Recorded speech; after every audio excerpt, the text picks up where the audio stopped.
ഹരേ കൃഷ്ണ. ശ്രീമദ് ഭാഗവതത്തിന്റെ പുതിയൊരു ക്ലാസ്സിലേക്ക് എല്ലാവർക്കും സ്വാഗതം. ഓം അജ്ഞാനതിമിരാന്തസ്യ ജ്ഞാനാഞ്ജന ശലാകയ ചക്ഷുരുന്മീലിതം യേന തസ്മൈ ശ്രീ ഗുരുവേ നമഃ. ശ്രീ ചൈതന്യ മനോവിഷ്ടം സ്ഥാപിതം യേന ഭൂതലെ സ്വയം രൂപകഥാ മഹ്യം ദദാതി സോപദാന്തികം വന്ദേഹം ശ്രീഗുരും ശ്രീയുതപദകമലം ശ്രീഗുരും വൈഷ്ണവാംശ്ച ശ്രീരൂപം സാഗ്രജാതം സഹഗണ രഘുനാഥാനിതം തം സജീവം സാദ്വൈതം സാവധൂതം പരിജന സഹിതം കൃഷ്ണ ചൈതന്യദേവം ശ്രീരാധാകൃഷ്ണ പാദാൻ സഹഗണ ലളിത ശ്രീ വിശാഖാനിതാംശ്ച. ഹേ കൃഷ്ണ കരുണ സിന്ധോ ദീനബന്ധോ ജഗത്പദേ ഗോപേശ ഗോപിക കാന്ത രാധാകാന്ത നമോസ്തുതേ. തപ്തകാഞ്ചന ഗൗരാംഗി രാധേ വൃന്ദാവനേശ്വരി വൃഷഭാനു സുതേ ദേവി പ്രണമാമി ഹരിപ്രിയേ. വാഞ്ചാകൽപതരൂപസ്യ കൃപാ സിന്ധുഭയേവ ച പതിതാനാം ഭാവനേഭ്യോ വൈഷ്ണവേഭോ നമോ നമഃ. ഹരേ കൃഷ്ണ. ശ്രീമദ് ഭാഗവതത്തിന്റെ 1-ാം സ്കന്ധം അധ്യായം 13 ധൃതരാഷ്ട്രർ കൊട്ടാരം ഉപേക്ഷിക്കുന്നു എന്ന അധ്യായത്തിന്റെ ശ്ലോകം 30 വരെ കഴിഞ്ഞ ക്ലാസ്സിൽ കണ്ടിരുന്നു. അപ്പോൾ കഴിഞ്ഞ ക്ലാസ്സിൽ കണ്ടത് ഗാന്ധാരിയും ധൃതരാഷ്ട്രരോടൊപ്പം ഒരു സാധ്യയെ പോലെ ഉത്തര ദിക്കിലേക്ക് യാത്രയായി എന്നതാണ് നമ്മൾ കാണുന്നത്. കാരണം വിതുരർ മൈത്രേയ മുനിയിൽ നിന്നും ജ്ഞാനം ഗ്രഹിച്ച ശേഷം ഹസ്തിനപുരിയിലേക്ക് മടങ്ങി വരികയും അവിടെ വെച്ച് ധൃതരാഷ്ട്രർ പഞ്ചപാണ്ഡവരുടെ സംരക്ഷണയിൽ കഴിയുന്നത് കണ്ടപ്പോൾ അദ്ദേഹത്തെ വളരെയധികം വഴക്ക് പറയുകയും ചെയ്യേണ്ടായി. കാരണം അദ്ദേഹത്തിന്റെ 101 മക്കളെയും വധിച്ച ഭീമന്റെ ഉച്ഛിഷ്ടം ഭക്ഷിച്ചുകൊണ്ട് വീണ്ടും ഗൃഹസ്ഥാശ്രമത്തിലേക്ക് മുറുകെ പിടിച്ചിരിക്കുന്ന ധൃതരാഷ്ട്രർക്ക് ജ്ഞാനം ഉപദേശിച്ചു കൊടുക്കുകയും അപ്രകാരം അവർ മോക്ഷമാർഗത്തിലേക്ക് ഉടനടി കൊട്ടാരം ഉപേക്ഷിച്ച് ഇറങ്ങിപ്പോകുന്നതുമാണ് നമ്മൾ കണ്ടത്. അപ്പോൾ ഗാന്ധാരിയും ഒരു പതിവ്രതയായ പത്നിയെ ആയതിനാൽ ഭർത്താവിന്റെ പിന്നാലെ ഗമിച്ചു എന്നാണ് കഴിഞ്ഞ ശ്ലോകത്തിൽ കണ്ടത്. ഇന്ന് ശ്ലോകം 31 നോക്കാം. അജാതശത്രു കൃതമൈത്രോ ഗുഹുദാഗ്നിർ വിപ്രാന്നത്വാതിലഗോ ഭൂമിരുക്മൈ ഗൃഹം പ്രവിഷ്ടോ ഗുരുവന്ദനായ നാചാപ്യശാത് പിതരൗ സൗബലീം ച. അങ്ങനെ അജാതശത്രുവായ മഹാരാജാവ് യുധിഷ്ഠിരൻ അദ്ദേഹത്തിന്റെ നിത്യകർമ്മങ്ങൾ, അതായത് പ്രാർത്ഥന, സൂര്യദേവന് അഗ്നിയജ്ഞം, ധാന്യങ്ങൾ, ഗോക്കൾ, ഭൂമി, സ്വർണം എന്നിവ ഉപചാരപൂർവ്വം ബ്രാഹ്മണർക്ക് ദാനം ചെയ്യുക, അങ്ങനെ ദൈനംദിന കൃത്യങ്ങളിൽ ഏർപ്പെട്ടതിന് ശേഷം അഗ്രജരെ പ്രണമിക്കുവാനായി കൊട്ടാരത്തിനുള്ളിൽ പ്രവേശിച്ചുവെങ്കിലും അദ്ദേഹത്തിന് തന്റെ വല്യച്ഛനായ ധൃതരാഷ്ട്രയെയോ സുബല രാജാവിന്റെ പുത്രിയായ ഗാന്ധാരിയെയോ അവിടെയെങ്ങും കണ്ടെത്താൻ സാധിച്ചില്ല. അപ്പോൾ പിറ്റേ ദിവസം രാവിലെ ധൃതരാഷ്ട്രയെ ഗാന്ധാരിയെ വണങ്ങുന്നതിലേക്കായി യുധിഷ്ഠിര മഹാരാജാവ് തന്റെ കൃത്യങ്ങളെല്ലാം നിർവഹിച്ചതിന് ശേഷം വന്ന് നോക്കുമ്പോൾ കാണുന്നില്ല എന്നാണ് ഈ ശ്ലോകത്തിൽ നമ്മൾ കാണുന്നത്. അപ്പോൾ ശ്ലോകം 32 നോക്കാം. തത്ര സഞ്ജയമാസീനം പ്രപ്രച്ഛോദിഗ്നമാനസ ഗാവൽ ഗണേകോ നസ്താദോ വൃദ്ധോ ഹീനശ്ച നേത്രയോ. ഉത്കണ്ഠാഭരിതനായ മഹാരാജാവ് യുധിഷ്ഠിരൻ അവിടെ ഉപവിഷ്ടനായിരുന്ന സഞ്ജയനോട് ഇപ്രകാരം ആരാഞ്ഞു. അല്ലയോ സഞ്ജയ, വൃദ്ധനും മന്ദനുമായ എൻ്റെ വലിയച്ഛൻ എവിടെയാണ്? അപ്പോ ധൃതരാഷ്ട്രരോടൊപ്പം സദാസമയം കൂടെ ഉണ്ടായിരുന്ന ആളാണ് സഞ്ജയൻ.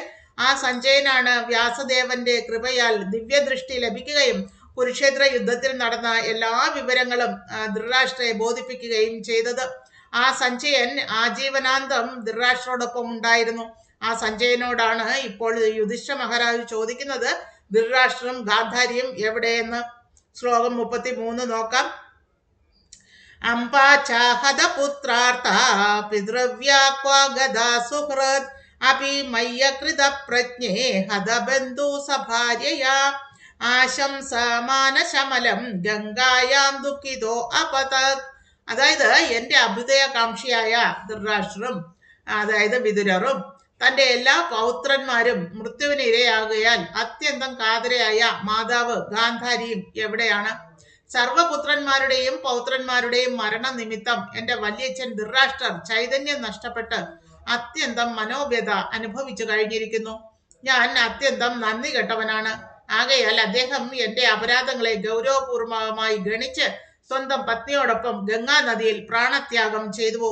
അപ്പോൾ യുധിഷ്ഠിര മഹാരാജാവ് സഞ്ജയനോട് ചോദിക്കുകയാണ്, അല്ലയോ സഞ്ജയ, എന്റെ വല്യച്ഛനായ ധൃതരാഷ്ട്രം ഗാന്ധാരിയും മരണം സംഭവിച്ചതിൽ ദുഃഖിതയായി എന്നെ പാപിയായി കണക്കാക്കിക്കൊണ്ട് ഇവിടെ ഉപേക്ഷിച്ച് ഗംഗാ സ്നാനം ചെയ്ത് ജീവപരിത്യാഗത്തിനായി പോയോ എന്നുമാണ് ചോദിക്കുന്നത്. പ്രാണത്യാഗം ചെയ്തു പോയോ എന്നാണ് സഞ്ജയനോട് അന്വേഷിക്കുന്നത്. ശ്ലോകം 34 നോക്കാം. പിതരൂപതൈ പാണ്ഡൗ സർവാനാ സുഹൃദ ശിശൂൻ അരക്ഷതാം വ്യസനതാ പിതൃവ്യൗ കൗ ഗതാവിതാ. അങ്ങനെ എൻ്റെ പിതാവ് പാണ്ഡു ഇഹലോകവാസം അവസാനിപ്പിക്കുമ്പോൾ ഞങ്ങൾ വളരെ ശിശുക്കളായിരുന്നു. എൻ്റെ ഈ പിതൃഭ്രാതാക്കളായിരുന്നു എല്ലാവിധ വിപത്തുകളിൽ നിന്നും ഞങ്ങൾക്ക് സംരക്ഷണം നൽകിയിരുന്നത്. അവരെല്ലാവരും സദാ ഞങ്ങളുടെ അഭ്യുദയകാംക്ഷികളായിരുന്നു. അല്ലയോ കഷ്ടം, ഇവിടെ നിന്ന് അവർ എവിടേക്കാണ് പ്രയാണം ചെയ്തത്? അപ്പോ ചെറുതിലെ സംഭവിച്ച കാര്യങ്ങളൊക്കെ മറന്നിട്ട് കൗരവർ ചെയ്ത ദ്രോഹങ്ങളെല്ലാം യുധിഷ്ഠിര മഹാരാജാവ് മറന്നിരിക്കുന്നു. പകരം അവരോട് ഇവർ ചെയ്ത ആ പാപങ്ങൾക്കെല്ലാം പരിഹാരമായിട്ടാണ് ധൃതരാഷ്ട്രയും ഗാന്ധാരിയും സംരക്ഷിക്കുന്നത് എന്നുള്ള രീതിയിലാണ് യുധിഷ്ഠിര മഹാരാജാവ് ചിന്തിക്കുന്നത്. അതുകൊണ്ട് തന്നെ ചോദിക്കുന്നു, നമ്മുടെ സംരക്ഷണം മതിയാവാതെ അവർ ഇറങ്ങിപ്പോയതാണോ? അവരുടെ പുത്രന്മാർക്ക് സംരക്ഷണം നൽകാത്തതിൽ അവർക്ക് നമ്മളോട് കോപമുണ്ടായിരിക്കുമോ എന്നൊക്കെയാണ് യുധിഷ്ഠിര മഹാരാജ സഞ്ജയനോട് ചോദിക്കുന്നത്. ശ്ലോകം 35 നോക്കാം. സൂത ഉവാച കൃപയാ സ്നേഹ വൈക്ലവ്യ സുതോ വിരഹ കർഷിത ആത്മേശ്വരമ ചക്ഷാണോ ന പ്രത്യാഘാതി പീഡിത. സൂത ഗോസ്വാമി പറഞ്ഞു, അനുതാപത്താൽ ചിത്തവിക്ഷോഭിതനായ സഞ്ജയൻ തന്റെ യജമാനനെ കാണാത്ത മാനസിക വ്യതയാൽ യുധിഷ്ഠിരന് വേണ്ട വിധം ഉത്തരമേകിയില്ല. അപ്പോൾ സഞ്ജയന്റെ അവസ്ഥയെ മറിച്ചായിരുന്നില്ല.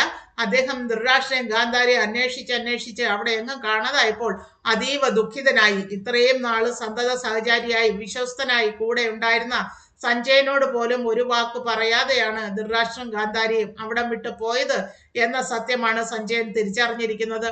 അതുകൊണ്ട് തന്നെ യുധിഷ്ഠിര മഹാരാജാവ് ചോദിക്കുന്നതിനൊന്നിനും മറുപടി പറയാൻ സഞ്ജയന് സാധിക്കുന്നില്ല എന്നാണ് സൂത ഗോസ്വാമി പറയുന്നത്. ശ്ലോകം 36 നോക്കാം. വിമൃജ്യ ശ്രൂണി പാണിഭ്യാം വിഷ്ടഭ്യാത്മാനമാത്മന അജാതശത്രും പ്രത്യുച്ഛേ പ്രഭോ പാദാവനുസ്മരൻ.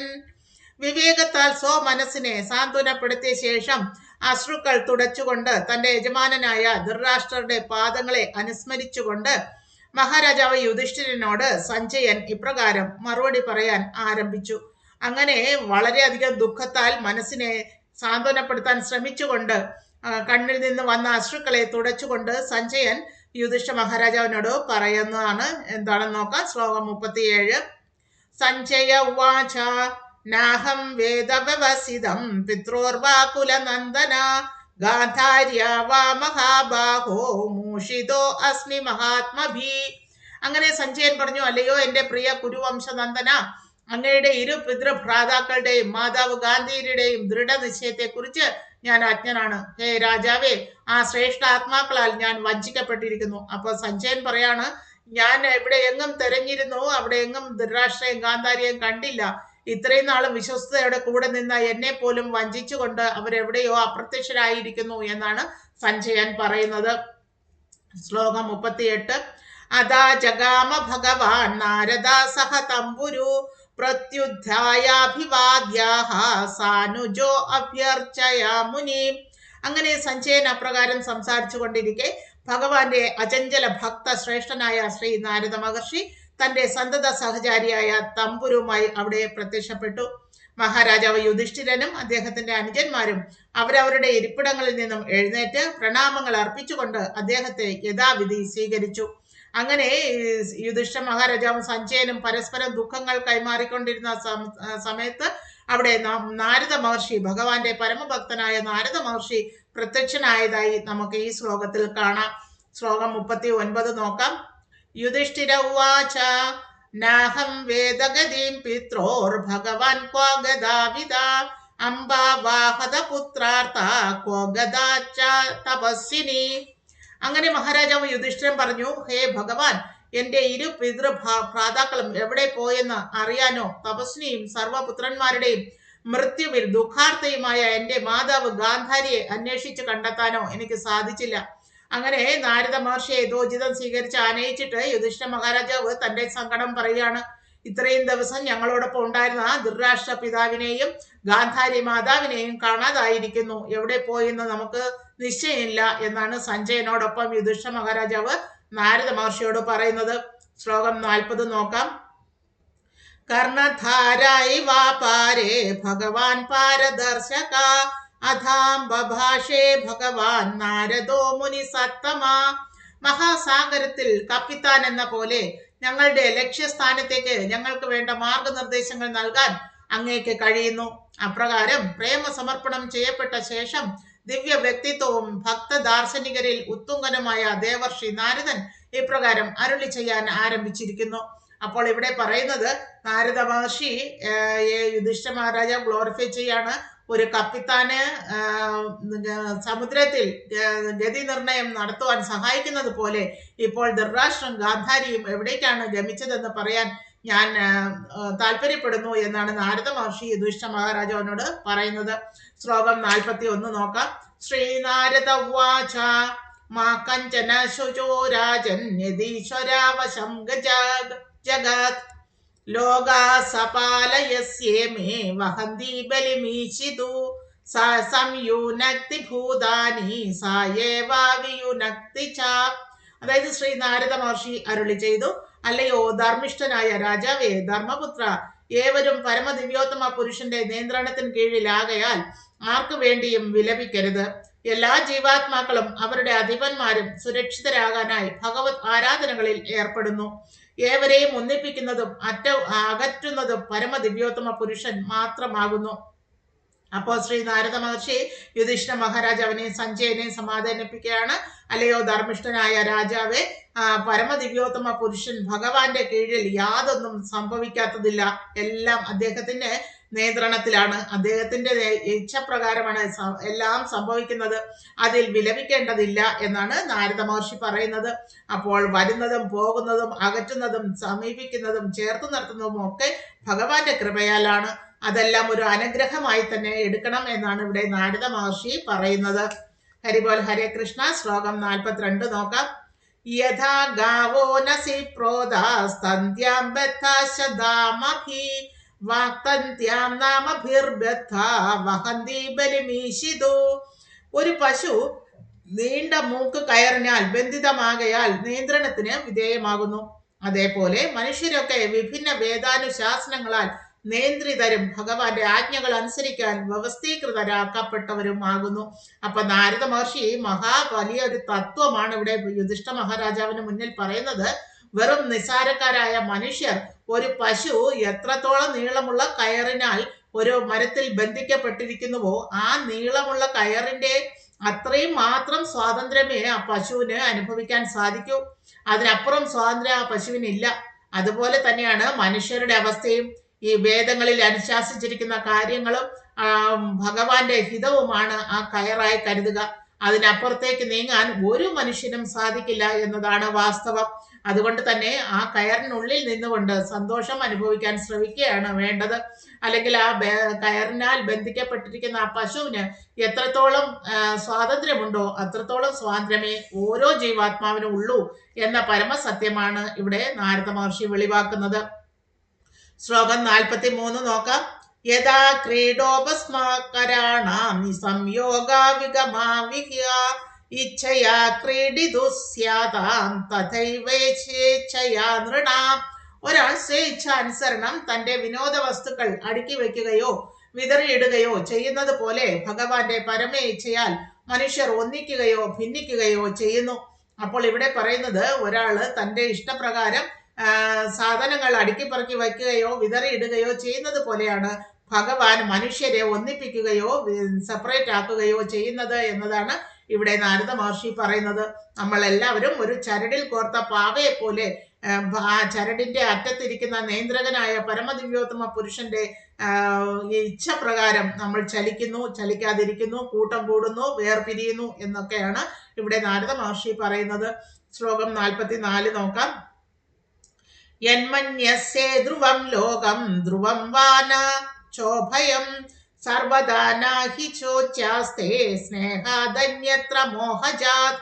അല്ലയോ രാജാവേ, എല്ലാ പരിതസ്ഥിതികളിലും ആത്മാവിനെ ശാശ്വത തത്വമായോ അല്ലെങ്കിൽ നശ്വരമായ ഭൗതിക ശരീരമായോ അതുമല്ലെങ്കിൽ അമൂർത്തക നിരപേക്ഷ സത്യത്തിൽ സർവ്വതും നിലകൊള്ളുന്നതായോ അതുമല്ലെങ്കിൽ സർവ്വതിനെയും ഭൗതിക ഘടകങ്ങളുടെയും ആത്മാവിന്റെയും വിശദീകരിക്കാനാവാത്ത ഏകീകരണമായോ കരുതുന്ന ഏതു സാഹചര്യത്തിലും വിരഹവികാരങ്ങൾ മിഥ്യയായ സ്നേഹം ഹേതുവാകയാൽ അനുഭവപ്പെടുന്ന ഒന്നല്ലാതെ മറ്റൊന്നല്ല. അപ്പൊ ഇവിടെ പറയുന്നത് ശരിക്കും മോക്ഷാർത്ഥമായിട്ട് നമ്മൾ എന്ത് വിചാരിച്ചാലും, അതായത് ശരീരം നശിച്ചു കഴിഞ്ഞാൽ അതോടെ ഇല്ലാതായി എന്ന നിർവ്വാണ ഫിലോസഫിയോ അല്ലെങ്കിൽ ശരീരം ഒന്ന് മാറി ആത്മാവിനെ സ്വതന്ത്രനാക്കുന്ന അല്ലെങ്കിൽ മോക്ഷനാക്കുന്നതാണെന്ന് ചിന്തിക്കുന്നതോ അല്ലെങ്കിൽ ഞാൻ ഈ ശരീരമല്ല ആത്മാവാണ് എന്ന് ചിന്തിക്കുന്നതിലൂടെയോ ഏത് സാഹചര്യത്തിലായാലും ശരി മിഥ്യയായ സ്നേഹബന്ധം അനുഭവപ്പെടുന്നത് അത് വെറും സങ്കടത്തിനോ അല്ലെങ്കിൽ സന്തോഷത്തിനോ കാരണമാകുന്നു എന്നല്ലാതെ സ്ഥായിയായ ഒന്നല്ല എന്നിവിടെ സമർത്ഥിക്കുന്നു. അതായത് നമ്മൾ ഈ ശരീരത്തിൽ ഇരിക്കുമ്പോൾ ഉള്ള ബന്ധങ്ങൾ ഈ ശരീരം ഉപേക്ഷിച്ചു കഴിഞ്ഞാൽ അതോടെ ഇല്ലാതാകുന്നു എന്നതാണ് സാരം. പിന്നെ മറ്റൊരു ബന്ധത്തിൽ നമ്മൾ തുടരുന്നു. അതായത് ഈ ശരീരത്തിൽ ഇരിക്കുമ്പോൾ ഈ ദേഹി അല്ലെങ്കിൽ ആത്മാവ് ഈ ശരീരമാണെന്ന് ചിന്തിക്കുകയും ഈ ശരീരത്തോട് ബന്ധപ്പെട്ട് നിൽക്കുന്ന പുത്രന്മാരായാലും മക്കളായാലും അച്ഛനമ്മമാരോടും അമിതമായ സ്നേഹവും അവർ വേർപിരിയുമ്പോൾ അതീവ ദുഃഖവും അനുഭവപ്പെടുന്നത് ഈ ശരീരവുമായിട്ടുള്ള ബന്ധത്താലാണ്. എന്നാൽ നാം ഈ ശരീരമല്ല ആത്മാവാണ് എന്ന് തിരിച്ചറിയുമ്പോൾ ആ ബന്ധങ്ങളെല്ലാം എത്ര നിസ്സാരമാണ് എന്ന് നമുക്ക് തിരിച്ചറിയാൻ സാധിക്കും എന്ന പരമസത്യമാണ് നാരദ മഹർഷി ഇവിടെ പറയുന്നത്. ശ്ലോകം 45 നോക്കാം. തസ്മാ ജഗഹ്യംഗ വൈക്ലവ്യം അജ്ഞാന കൃതമാത്മന കഥം ത്വനാഥ കൃപണ വർത്തേരം സ്ഥേച മാം വിന. ആകയാൽ ആത്മാവിനെ സംബന്ധിച്ച അജ്ഞത ഹേതുവാകയാൽ ഉളവായ അങ്ങയുടെ ജിജ്ഞാസ ഉപേക്ഷിക്കുക. നിസ്സഹായരായ ആ പാവം ആശ്രിതർ അങ്ങയെ കൂടാതെ എങ്ങനെ ജീവിക്കും എന്നതിനെ കുറിച്ച് അങ്ങിപ്പോൾ ആലോചിക്കുന്നു. അങ്ങനെ ആത്മാവിനെ പറ്റി തിരിച്ചറിയാത്തത് കൊണ്ടാണ് അങ്ങ് ഈ വ്യാകുലപ്പെടുന്നത് അല്ലെങ്കിൽ ജിജ്ഞാസു ആകുന്നത്. കാരണം തന്റെ ശരീരത്താൽ ബന്ധിക്കപ്പെട്ടിരിക്കുന്ന വല്യച്ഛനും വല്യമ്മയും ധൃതരാഷ്ട്രം ഗാന്ധാരിയും എന്താപത്ത് പിണഞ്ഞുവോ അവർക്ക് എന്ത് സംഭവിച്ചുവോ എന്ന ദുഃഖത്തിൽ താങ്കൾ ഇപ്പോൾ മുഴുകിയിരിക്കുന്നു. എന്നാൽ ഈ ശരീര സംബന്ധിയായിട്ടുള്ള ബന്ധങ്ങളിൽ ഇത്രയും ദുഃഖത്തിന്റെ ആവശ്യമില്ല. അത് മരണത്തോടു കൂടി ഇല്ലാതാകുന്നു, പിന്നെ പുതിയ ബന്ധങ്ങളിൽ ഏർപ്പെടുന്നു എന്ന സത്യം തിരിച്ചറിയാത്തത് കൊണ്ടാണ് താങ്കൾ ഇത്രയും ദുഃഖിതനായിരിക്കുന്നത് എന്ന് നാരദ മഹർഷി പറയുന്നു. ശ്ലോകം 46 നോക്കാം. കാലകർമ്മ ഗുണാധീനോ ദേഹോയം പാഞ്ചഭൗതിക കഥം അന്യാസ്തു ഗോപേയേർ സഗ്രസ്തോ യഥാം പരം. പഞ്ചഭൂതാത്മകമായ ഈ ഭൗതിക ശരീരം മുമ്പേ തന്നെ അനാദ്യ അന്തമായ കാലത്തിന്റെയും കർമ്മത്തിന്റെയും ഭൗതിക പ്രകൃതിയുടെ ഗുണങ്ങളുടെയും നിയന്ത്രണത്തിന് കീഴിലാണ്. പിന്നെ എങ്ങനെയാണ് പാമ്പിൻ വായിൽ അകപ്പെട്ട അതിന് മറ്റുള്ളവരെ സംരക്ഷിക്കുവാൻ കഴിയുക? അപ്പൊ പറയാണ്, പഞ്ചഭൂത നിർമ്മിതമായ ഈ ശരീരത്തിനുള്ളിൽ ഇരിക്കുന്ന ആത്മാവ് ശരിക്കും ഒരു പാമ്പിന്റെ വായ്ക്കുള്ളിൽ അകപ്പെട്ട പോലത്തെ അവസ്ഥയാണ്. എപ്പോഴാണോ ആ പാമ്പിന്റെ വായിൽ നിന്ന് മോചിതനാകുന്നത്, അതായത് ഈ ശരീരത്തിൽ നിന്ന് മോചിതനാകുന്നത്, മോക്ഷം പ്രാപ്തി ലഭിക്കുന്നത്, അപ്പോൾ മാത്രമേ നമുക്ക് സ്ഥായിയായ ഒരു അവസ്ഥ ഉണ്ടാവുന്നുള്ളൂ. അതുവരെയും നമ്മൾ ദുഃഖാലയം അശാശ്വതം എന്ന് പറഞ്ഞതുപോലെ ആ പാമ്പിന്റെ വായ്ക്കുള്ളിലാണെന്നുള്ള സത്യമാണ് മനസ്സിലാക്കേണ്ടത്. എപ്പോഴാണോ പാമ്പിന്റെ വായിൽ നിന്ന് മോക്ഷം ലഭിക്കുന്നത് അപ്പോൾ മാത്രമേ യഥാർത്ഥ സ്വാതന്ത്ര്യം നമ്മൾ അനുഭവിക്കുന്നുള്ളൂ എന്നാണ് പറയുന്നത്. അങ്ങനെ വായ്ക്കുള്ളിൽ അകപ്പെട്ട പാമ്പിന്റെ വായ്ക്കുള്ളിൽ അകപ്പെട്ട നമ്മൾക്ക് എങ്ങനെയാണ് മറ്റുള്ളവരെ സംരക്ഷിക്കാൻ സാധിക്കുക അല്ലെങ്കിൽ പ്രൊട്ടക്ട് ചെയ്യാൻ പറ്റുക എന്നുള്ളതാണ് ഇവിടെ ചോദിക്കുന്നത്. ശ്ലോകം 47 നോക്കാം. അഹസ്താനി സഹസ്താനാം പദാനി ചതുഷ്പദാം ഫൽഗുനി തത്ര മഹതാം ജീവോ ജീവസ്യ ജീവനം. അഹസ്തർ ഹസ്തർക്കും പാദശൂന്യർ ചതുർപാദർക്കും ആഹാരമാകുന്നു. ദുർബലരെ കരുത്തന്മാർ ചൂഷണം ചെയ്യുന്നു. ഒരു ജീവി മറ്റൊന്നിന് ആഹാരമാകുന്നു എന്നതാണ് സാമാന്യ നിയമം. അതാണ് ജീവോ ജീവസ്യ ജീവനം. അതായത് ഭൗതിക പ്രകൃതിയിൽ തന്നെ മാറ്റങ്ങൾ സദാ സംഭവിച്ചുകൊണ്ടേയിരിക്കുന്നു. ഈ മാറ്റങ്ങളിലൊന്നും വ്യാകുലപ്പെടേണ്ടതില്ല. എപ്രകാരമെന്നാൽ ഒരു ജീവി മറ്റൊരു ജീവിയുടെ ആഹാരം എന്നതുപോലെ നമ്മൾ ഒരു ശരീരം ഉപേക്ഷിച്ച് മറ്റൊരു ശരീരം സ്വീകരിക്കാൻ ബാധ്യസ്ഥനാണെന്നിരിക്കെ മരണത്തിൽ പോലും ദുഃഖിക്കുന്നത് എന്തിനാണ് എന്നാണ് ഇവിടെ ചോദിക്കുന്നത്. ശ്ലോകം 48 നോക്കാം. തദിദം ഭഗവാൻ രാജൻ ഏക ആത്മാ ആത്മനാം സ്വദൃക് അന്തരോ അനന്തരോ ഭാതി പശ്യതം മായയോരുധ. ആകയാൽ ഹേ രാജാവേ, ഏകവും വ്യത്യസ്ത ശക്തികളായി സ്വയം പ്രത്യക്ഷനാകുന്നതും അന്തരംഗനും ബഹിരംഗനുമായ പരമപുരുഷനായ ഭഗവാനിൽ മാത്രം അങ്ങ് ശ്രദ്ധ കേന്ദ്രീകരിക്കണം. അപ്പോ പറയണം, അല്ലയോ രാജാവേ, മറ്റു ബന്ധുമിത്രാദികളുടെ അവസ്ഥയെ ഓർത്ത് വ്യാകുലപ്പെട്ടിരിക്കാതെ സാക്ഷാൽ പരമദിവ്യോത്തമ പുരുഷനായ ഭഗവാനിൽ അഭയം തേടുകയും അദ്ദേഹത്തിൽ മാത്രം ശ്രദ്ധ കേന്ദ്രീകരിക്കേണ്ടതും ചെയ്യേണ്ടത് അത്യാവശ്യമാണ്. അതാണ് താങ്കളുടെയും മോക്ഷമാർഗം എന്ന സൂചനയാണ് നാരദ മഹർഷി ഇപ്പോൾ സഞ്ജയനും യുധിഷ്ഠിര മഹാരാജാവിനും നൽകുന്നത്. ശ്ലോകം 49 നോക്കാം. സോയ മധ്യ മഹാരാജ ഭഗവാൻ ഭൂതഭാവന കാലരൂപോ അവതീർണോ അസ്യാമഭാവായ സുരദ്വിഷാം. അതായത് ആ പരമദിവ്യോത്തമ പുരുഷൻ ശ്രീകൃഷ്ണ ഭഗവാൻ ലോകത്തിൽ നിന്നും അസൂയാലുക്കളായവരെ ഉന്മൂലനം ചെയ്യാൻ സർവ്വതും വിഴുങ്ങുന്ന കാലത്തിന്റെ രൂപത്തിൽ കപടഭാവം അവലംബിച്ച് ഇപ്പോൾ ഭൂമിയിൽ അവതരിച്ചിരിക്കുന്നു. അപ്പോൾ പറയാണ്, ശ്രീകൃഷ്ണ ഭഗവാൻ എല്ലാ യുഗങ്ങളിലും സംഭവാമി യുഗേ യുഗേ എന്നതുപോലെ അവതരിക്കാറുണ്ട്. എന്നാൽ കലിയുഗത്തിൽ കാലരൂപത്തിൽ ഭഗവാൻ അവതരിക്കുന്നു എന്നാണ് ഇവിടെ സൂചിപ്പിക്കുന്നത്. അപ്പോൾ ഏവരെയും കാലത്തിന്റെ സമയം അവസാനിക്കുമ്പോൾ, അതായത് ഓരോരുത്തരുടെയും ആയുസ് ഒടുങ്ങുമ്പോൾ കാലരൂപേണ ഭഗവാൻ തന്നെ വരുന്നു. പക്ഷെ അത് തിരിച്ചറിയാനുള്ള മനസാന്നിധ്യം നമ്മൾക്ക് ഇല്ലാതെ പോകുന്നു. അതാണ് വാസ്തവം. അതുകൊണ്ട് ആ പരമദിവ്യോത്തമ പുരുഷനായ ഭഗവാനെ സ്മരിക്കുക എന്നത് മാത്രമേ ഓരോ മനുഷ്യനും ചിന്തിക്കേണ്ടതുള്ളൂ, അല്ലെങ്കിൽ ഉപായ മാർഗമുള്ളൂ എന്നതാണ് പറയുന്നത്. അതുകൊണ്ടാണ് കലിയുഗത്തിൽ ഹരേർ നാമ ഹരേർ നാമ ഹരേർ നാമൈവ കേവലം കലൗ നാസ്തേവ നാസ്തേവ നാസ്തേവ ഗതിർ അന്യത എന്ന് പറയുന്നതിന്റെ പൊരുൾ. അതായത് കലിയുഗത്തിൽ ഹരിനാമ ജപം അല്ലാതെ മറ്റൊരാശ്രയവും ഇല്ല എന്നാണ് അവിടെ വ്യക്തമാക്കുന്നത്. ശ്ലോകം 50 നോക്കാം. നിഷ്പാദിതം ദേവകൃത്യം അവിശേഷം പ്രതീക്ഷതേ താവത് യൂയം അവക്ഷേത്വം ഭവേദ് യാവതിഹേശ്വര. ദേവന്മാരെ സഹായിക്കുന്നതിനായി ഭഗവാൻ അദ്ദേഹത്തിന്റെ കർത്തവ്യങ്ങൾ നേരത്തെ തന്നെ നിർവഹിച്ചു കഴിഞ്ഞിരിക്കുന്നു. മാത്രവുമല്ല, അവശേഷിക്കുന്നവ അദ്ദേഹം കരുതി വെച്ചിരിക്കുന്നു. ഭഗവാൻ ഈ ഭൂമിയിൽ ഉള്ളിടത്തോളം കാലം നിങ്ങൾ പാണ്ഡവർക്ക് കാത്തിരിക്കാൻ അനുവാദം ഉണ്ടായിരിക്കുന്നതാണ്. അപ്പോൾ ഇവിടെ പറയുന്നത്, ശരിക്കും ദേവന്മാരെ സഹായിക്കാൻ വേണ്ടിയിട്ട് ഭൂമിയുടെ ഭൂഭാരം ലഘൂകരിക്കാനായിട്ട് ഭഗവാൻ യുഗം തോറും അവതരിക്കുന്നു. അങ്ങനെ ധർമ്മ സംസ്ഥാപനാർത്ഥായ സംഭവാമി യുഗേ യുഗേ, ഓരോ യുഗങ്ങളിലും ഭഗവാൻ വന്നു ഭവിക്കുന്നു. അപ്രകാരം ശ്രീകൃഷ്ണ ഭഗവാൻ സദാസമയവും നിങ്ങളോടൊപ്പം ഉണ്ടായിരുന്നു. ഇപ്പോൾ അദ്ദേഹം ഇപ്പോ ഗാന്ധാര ദേശത്തെ ഗാന്ധാരിയും ധൃതരാഷ്ട്രർക്കും കാലം കഴിഞ്ഞിരിക്കുന്നു, അല്ലെങ്കിൽ അവർക്ക് മോക്ഷഗതി അടയാനുള്ള സമയം ആഗതമായിരിക്കുന്നു. അതിനാൽ അവർ കൊട്ടാരം ഉപേക്ഷിച്ച് പോയിരിക്കുന്നു. അതിൽ നിങ്ങൾ ദുഃഖിതരാകേണ്ടതില്ല. കാരണം ഇതെല്ലാം സമയക്രമമായി ഭഗവാനാൽ നടത്തപ്പെടുന്നതാണ് എന്ന് മനസ്സിലാക്കൂ എന്നാണ് യുധിഷ്ഠിര മഹാരാജാവിനോട് നാരദ മഹർഷി പറയുന്നത്. ശ്ലോകം 51 നോക്കാം. ധൃതരാഷ്ട്ര സഹഭ്രാത ഗാന്ധാര്യ ച സ്വഭാര്യയാ ദക്ഷിണേന ഹിമവധീർഷിണാമാശ്രമം ഗത. അല്ലയോ മഹാരാജാവേ, അങ്ങയുടെ വലിയച്ഛൻ ധൃതരാഷ്ട്രരും വലിയമ്മയായ ഗാന്ധാരിയും പിതൃഭ്രാതാവ് വിതുരരും ഹിമാലയ പർവ്വതത്തിന്റെ തെക്കു ഭാഗത്തെ ശ്രേഷ്ഠ മുനിമാരുടെ ആശ്രമത്തിലേക്ക് പോയിരിക്കുന്നു. അപ്പൊ നാരദ മഹർഷി പറയാണ്, അല്ലയോ യുധിഷ്ഠിര മഹാരാജാവേ, നിങ്ങൾ അവരെ ഓർത്ത് ദുഃഖിക്കേണ്ടതില്ല. അവര് മോക്ഷാർത്ഥമായിട്ട് വിതുരരോടൊപ്പം ഹിമാലയ ഭാഗത്തിലെ ശ്രേഷ്ഠ മുനിമാരുടെ ആശ്രമത്തിലേക്ക് പോയിരിക്കുന്നു. അവിടെയാണ് അവരുള്ളത് എന്നാണ് ഇപ്പോൾ നാരദ മഹർഷി യുധിഷ്ഠിര മഹാരാജാവിനെ അറിയിക്കുന്നത്. ശ്ലോകം 52 നോക്കാം.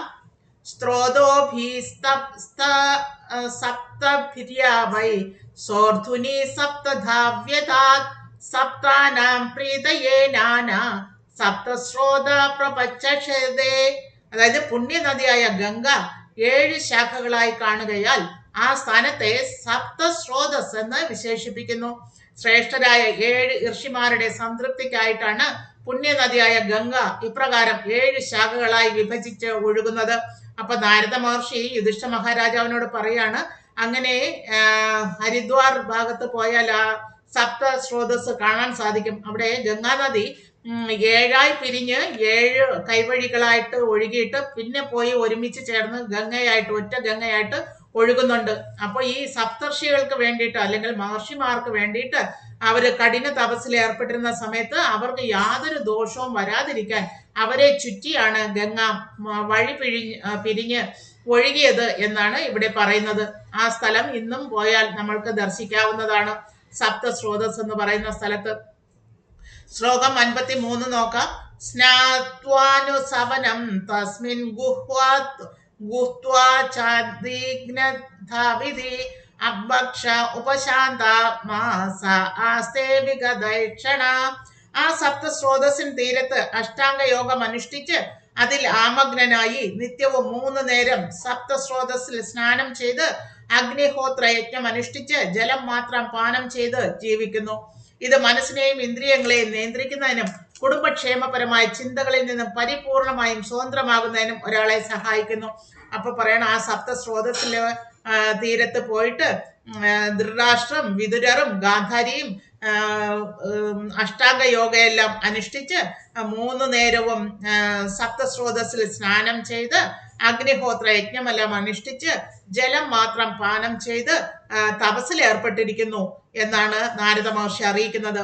ഈ തപസ് അവരുടെ മനസ്സിനെയും ഇന്ദ്രിയങ്ങളെയും നിയന്ത്രിച്ച് കുടുംബ ആശ്രമത്തിൽ നിന്ന് ഒരു വിടുതൽ നേടാൻ അവരെ സഹായിക്കുന്നു എന്നാണ് ഇവിടെ പറയുന്നത്.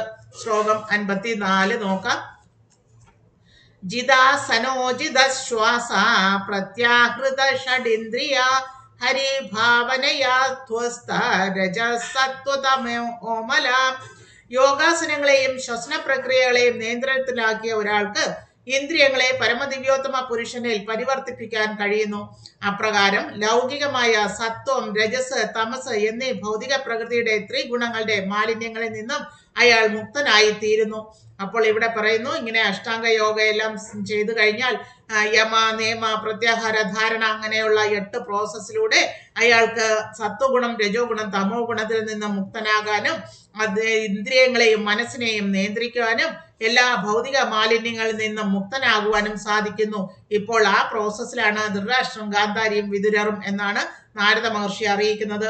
ശ്ലോകം 55 നോക്കാം. വിജ്ഞാനാത്മനി സംയോജ്യ ക്ഷേത്രജ്ഞേ പ്രവില്യാപ്യതം ബ്രഹ്മണ്യാത്മാം അധാരേ ഘടാംബരാമിവാംബരേ. അങ്ങനെ ധൃതരാഷ്ട്രർ അദ്ദേഹത്തിന്റെ ശുദ്ധ വ്യക്തിത്വത്തെ വിവേകവുമായി മിശ്രണം ചെയ്ത ശേഷം അദ്ദേഹത്തിന്റെ ഗുണപരമായ ഏകത്വജ്ഞാനത്താൽ പരബ്രഹ്മത്തിൽ ഒരു ജീവസത്ത എന്ന പോലെ പരമപുരുഷനിൽ വിലയം പ്രാപിക്കണം.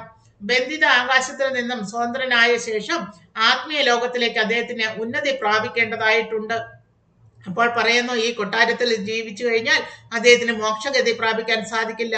അതിനാൽ അദ്ദേഹം വിതുരരുടെ നിർദ്ദേശപ്രകാരം അവർ ഹിമാലയ സാനുക്കളിൽ സപ്തസ്രോതസ്സിന്റെ തീരത്ത് അഷ്ടാംഗ യോഗ പ്രാക്ടീസ് ചെയ്ത് ജീവിതകാലം, ശിഷ്ടകാലം കഴിച്ചുകൂട്ടുന്നു എന്ന അറിവാണ് നാരദ മഹർഷി ഇപ്പോൾ ധൃതരാഷ്ട്രർക്ക് യുധിഷ്ഠ മഹാരാജാവിനെ പറഞ്ഞു കൊടുക്കുന്നത്.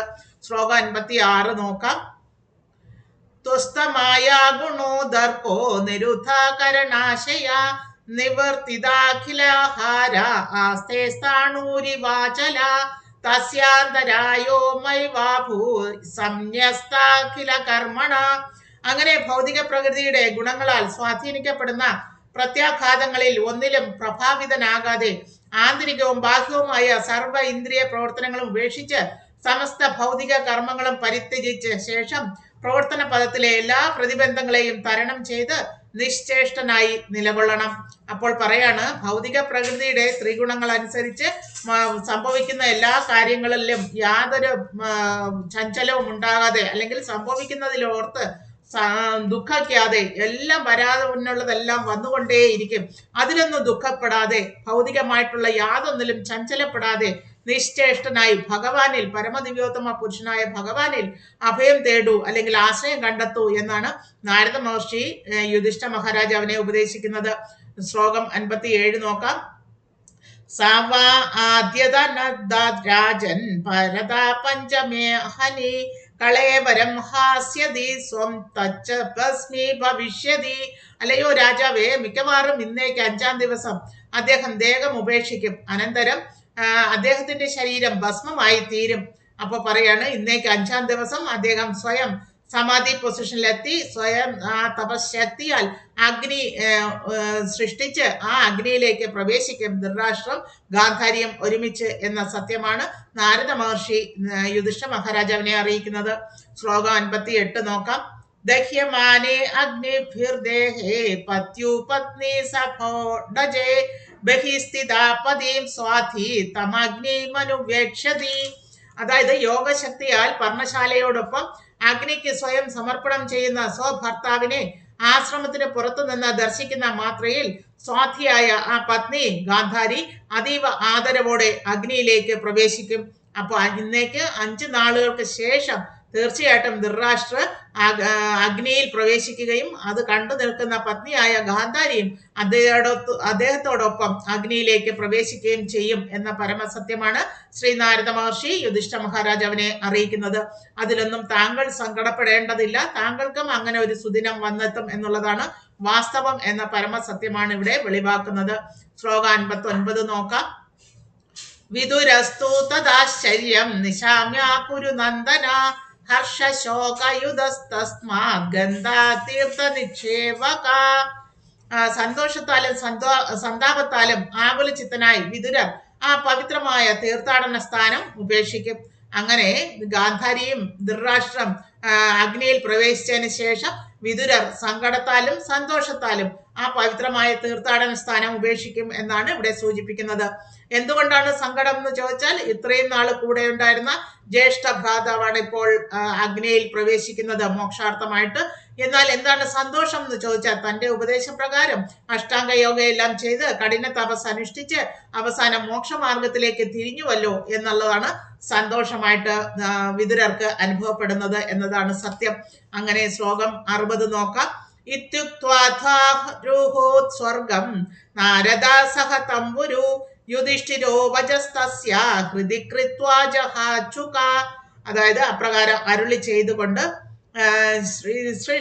ശ്രേഷ്ഠനായ ദേവർഷി നാരദൻ അദ്ദേഹത്തിന്റെ തമ്പുരുമേന്തി സ്വർഗലോകത്തേക്ക് ആരോഹണം ചെയ്തു. അദ്ദേഹത്തിന്റെ ഉപദേശങ്ങളെ ഹൃദയത്തിൽ സൂക്ഷിക്കുകയാൽ മഹാരാജാവ് യുധിഷ്ഠിരന് സർവ്വവിധ പരിദേവനങ്ങളിൽ നിന്നും വിമുക്തനാകാനും സാധിച്ചു. അപ്പോ ഇങ്ങനെ നാരദ മഹർഷി യുധിഷ്ഠിര മഹാരാജാവിന് ധൃതരാഷ്ട്രർക്കും ഗാന്ധാരിക്ക് എന്താ സംഭവിച്ചതെന്നും വിതുരർ എങ്ങോട്ടേക്കാണ് പോയതെന്നും ഒക്കെ വിശദമായി വിവരിച്ചിട്ട് അതിനുശേഷം അദ്ദേഹം തമ്പുരുവുമായിട്ട് അദ്ദേഹത്തിന്റെ സുധസിദ്ധമായ യാത്രകളിലേക്ക് പോയി എന്നാണ് ഇവിടെ സൂചിപ്പിക്കുന്നത്. അങ്ങനെ മഹാരാജാവ് യുധിഷ്ഠിരന് മറ്റുള്ള എല്ലാ ദുഃഖങ്ങളിൽ നിന്നും മോചിതനാകാനുള്ള ദിവ്യ ഉപദേശവും നാരദ മഹർഷിയാൽ നൽകപ്പെട്ടു എന്ന് നമുക്ക് മനസ്സിലാക്കാം. അങ്ങനെ ഭഗവത് കൃപയാൽ ആത്മീയ ശരീരത്താൽ അന്യഗ്രഹീതനായ ശ്രീ നാരദൻ നിത്യഗഗന സഞ്ചാരിയായി സീമാതീതമായ ബഹിരാകാശത്തിലെ ഭൗതികവും ആത്മീയവുമായ ഏതു മേഖലകളിലും നിമിഷ നേരം കൊണ്ട് യാതൊരു തടസ്സവും നിയന്ത്രണവും ഇല്ലാതെ എത്തിച്ചേരാൻ അദ്ദേഹത്തിന് സാധിക്കുന്നു. അങ്ങനെ ഒരു ദാസിപുത്രനായുള്ള അദ്ദേഹത്തിന്റെ പൂർവ്വ ജീവിതത്തെ കുറിച്ച് നാം 1-ാം സ്കന്ധത്തിലെ 3-ാമത്തെ അധ്യായത്തിലൂടെ മനസ്സിലാക്കിയിരുന്നു. അത് നാരദ മഹർഷി തന്നെ സ്വയം വ്യാസദേവന് വെളിവാക്കുന്നത് നമ്മൾ മനസ്സിലാക്കിയിരുന്നു. അങ്ങനെയുള്ള ശുദ്ധഭക്തരുമായുള്ള സംസർഗം നിമിത്തം നിത്യ ഗഗന സഞ്ചാരി എന്ന പദവിയിലേക്ക് അദ്ദേഹം ഉയർത്തപ്പെടുക മാത്രമല്ല ഉപാധികളില്ലാതെ തടസ്സങ്ങളില്ലാതെ ഏത് ലോകത്തും പ്രവേശിക്കാനുള്ള സ്വാതന്ത്ര്യവും ശ്രീ നാരദ മഹർഷിക്ക് ഉണ്ട് എന്നുള്ളതാണ് വാസ്തവം. അങ്ങനെ യുധിഷ്ഠിരൻ ധർമ്മിഷ്ഠനായ രാജാവാകയാൽ അദ്ദേഹത്തിന് കാര്യവശാൽ നാരദ മഹർഷിയെ ദർശിക്കുവാനും കഴിഞ്ഞു. മാത്രമല്ല നാരദ മഹർഷിയിൽ നിന്നും ദിവ്യജ്ഞാനം ലഭിക്കുകയും ചെയ്തു. അങ്ങനെ എല്ലാ ദുഃഖങ്ങളിൽ നിന്നും മോചിതനാകാനുള്ള മാർഗമാണ് നാരദ മഹർഷി ഇപ്പോൾ യുധിഷ്ഠിര മഹാരാജാവിന് ഈ അധ്യായത്തിലൂടെ പറഞ്ഞു കൊടുത്തിരിക്കുന്നത്. അങ്ങനെ ധൃതരാഷ്ട്ര കൊട്ടാരം ഉപേക്ഷിക്കുന്നു എന്ന ശ്രീമദ് ഭാഗവതം പ്രഥമ സ്കന്ധം 13-ാം അധ്യായത്തിന്റെ ഭക്തി വേദാന്ത വിശദീകരണം ഇപ്രകാരം സമാപിക്കുന്നു. ഹരിബോൽ ഹരേ കൃഷ്ണ. ബാക്കി ഭാഗം നമുക്ക് അടുത്ത ക്ലാസ്സിൽ കാണാം. അതുവരേക്കും നന്ദി, നമസ്കാരം. ഹരിബോൽ ഹരേ കൃഷ്ണ. Thank U.